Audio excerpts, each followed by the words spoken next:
Gender-based discrimination. There are three levels of judicial review that the courts use to determine whether a law is constitutional or not. There is strict scrutiny, there's intermediate standard, there is the rational basis review.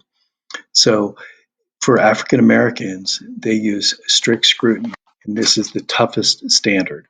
Strict scrutiny is a form of judicial review courts use to determine the constitutionality of certain laws.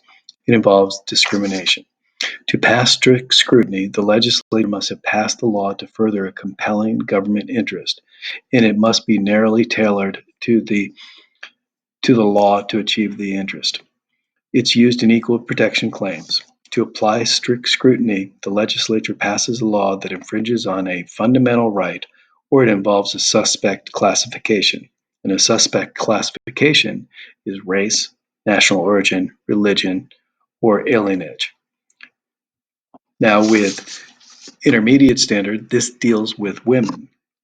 Discrimination is based on gender.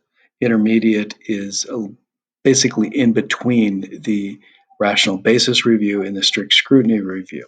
They basically believe that some gender-based differences are allowed by the court. And some of the differences are men for years have been part of the selective service. Men could be drafted, women could not be, when men were part of selective service. Now, just recently, the Supreme Court has said that the men doing the selective service was unconstitutional, but they haven't made a decision. There hasn't been anything that say we're going to get rid of the selective service or whether we're going to have women be part of it. There's also differences in ages, who can get married earlier, who can get married, what age can you get married? There's a difference between men and women. There used to be a difference between age for drinking that's been stopped, but there are some gender-based differences that are allowed by courts.